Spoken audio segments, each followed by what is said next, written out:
السلام علیکم ملګرو، زما نننۍ ویډیو د نورو ویډیوګانو ډېره مختلف ده ځکه زه اکثر په کرکټ باندې ویډیوګانې جوړوم. او دا نننۍ ویډیو د هغه خلکو لپاره د څوک چې په سوشل میډیا باندې کار کوي، پیج لري یا یوټیوب چینل لري، نو دا د لپاره یو ډېر زبردست مایک راوړی دی. ان شاء الله دا مایک به تاسو خوښ شي، دا تاسو ته په ډېر ارزان ریټ سره هم میلاویږي. نو دا یو مایک د چې ډېر یو زبردست مایک دی، د دې نوم دی K9. صحیح ده، تاسو په ستر ښکاري. بل پرې کې ښه خبردار چې پرې به ستار نه وي، اندازه سي کنیکټ کیږي د موبایل سره. صحیح ده. او بل چې کوم دی دا چارج هم ډېر زیات کوي، د دې بیک اپ هم ډېر زیات دی. نو راځئ چې اوس دا مایک انباکس کو. نو تاسو لیدل شئ د مایک دا ډبې دراسه کولاوم. صحیح ده، دا تاسو تش ډبې پرې منډه لیکل وغیرہ دي. صحیح ده. او په دې کې چې کوم اصل شیز د نو عدل تري. صحیح ده، دوه بکې مایکونه دي. دا تاسو لیدل شئ دا بکې کنیکټر دی. صحیح ده، مایک دی. صحیح ده، تاسو لیدل شئ دا مایک چې کوم دی تاسو دلته لګول شئ. او بل پرې کې ښه خبردار چې پرې کې تاسو ډبل مایک به ملاويږي. صحیح ده، تاسو چانه انټرویو لري یا دوه کسان لپاره کار کوي او یو کس لپاره هم کار. علاوه چې کوم دی دا مایک دی. صحیح ده، دا تاسو لیدل شئ چې کوم دی دا پکې بل کنیکټر دی د موبایل سره چې کوم دی دلته کنیکټ کیږي. دا تاسو دلته دی چارجر ځګین کې ور دی، نو بیا مایک باندې دې نه کنیکټ کیږي. دا ډبې پکې. صحیح ده، دا تاسو لیدل شئ دا هم کولاو چې په دې ډبې کې سری. نو دا تاسو لیدل شئ پرې باندې کوم دی دا بلوټوث چې کوم دی دا مایکونه په دې باندې دا چارج کیږي. صحیح ده، دا ټول کم کاغذونه ډبې چې کوم دی دا وزو سایډ ټکما. نو په دې مایک کې چې کوم اهم سامان دی نو هغه هم دا تاسو زما پر لاس کې لیدل شئ. صحیح ده، دا یو مایک، دا بل مایک، دا یو کنیکټر او دا پکې بل کنیکټ. نو چې کله په دې باندې تاسو ویډیو جوړوئ دا تاسو څنګه کنیکټ کوئ دا طریقه ته هم درخو. دینه اول تاسو دا کنیکټر راوخلئ. نو تاسو د انډراید لپاره استعمالوئ کوم چې دا اوفو موبایل داسې وغیرہ سمسنګ نوري موبایل نو تاسو به دا ټایپ سی استعمالوئ. دین علاوه د آیفون لپاره پکې دا چې کوم دی خپل کنیکټر راځي. صحیح ده، نو دا کنیکټر تاسو د دې سره داسې یو ځای کوي.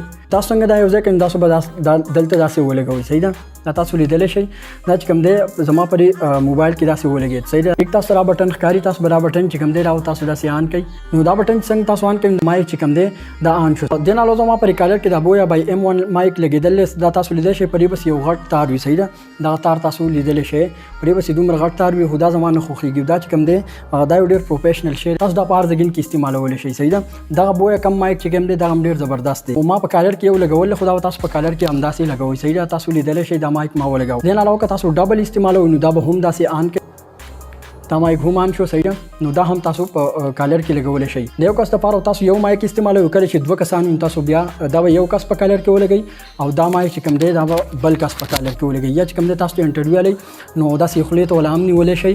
صحیح ده، یو کس به داسې خبرې کوي او بل به په دې کې داسې خبرې. نو تاسو لیدلی شئ دا مایک چې کوم دی اوس د دې سره کنیکټ دی. صحیح ده، کنیکټر پکې لګېدل او داسې اوس تاسو چانه انټرویو لرئ نو تاسو یې آسان سره یوز کولی شئ. په دې طریقې سره دا کنیکټ کېږي، پرې کې دومره ګران څه نه وي. صحیح ده، بس دلته پکې تاسو کنیکټر لګوئ موبایل کې او دا مایکونه چې کوم دی بس کالر کې تاسو استعمالولی شئ. دا تاسو چارج کوئ څنګه، دا چې کوم دی تاسو چارج کوئ نو دا کم کیبل چې هم دی دا تاسو داسې کولاو کوئ او په دې کې دا تاسو داسې ورکړئ او دا چې کوم دی بیا په بل چارجر کې به تاسو چارج ته کېدئ. که زه تاسو سره د دې قیمت په باره کې وایم دا تاسو ته په 15,000 روپۍ باندې میلاو شي. تاسو په دکان کې هلئ نو تاسو ته په 15,000 میلاو شي، ځکه چې هلته لږ ګران وي. په دراز کې لږ تاسو پکې چیټینګ کولی شئ چا سره، نو تاسو یې آنلاین لږ ارزان نه غوښته شي. خو په دې کې اوریجنل او اصلي هم وي، یعنې سنګل پکې هم وي. بیا چې کوم سنګل پکې وي نو هغه پکې لږ ارزان وي، تقریبا چې په 3,000 روپۍ وي. چېرته تاسو ځان نه مایک اخلئ نو دا تار والا مایک ما اخلئ، همدا K9 مایک واخلئ، دا ډېر زبردسته مایک دی. انشاءالله تاسو ته ډېر بهترین رزلټ درکوي.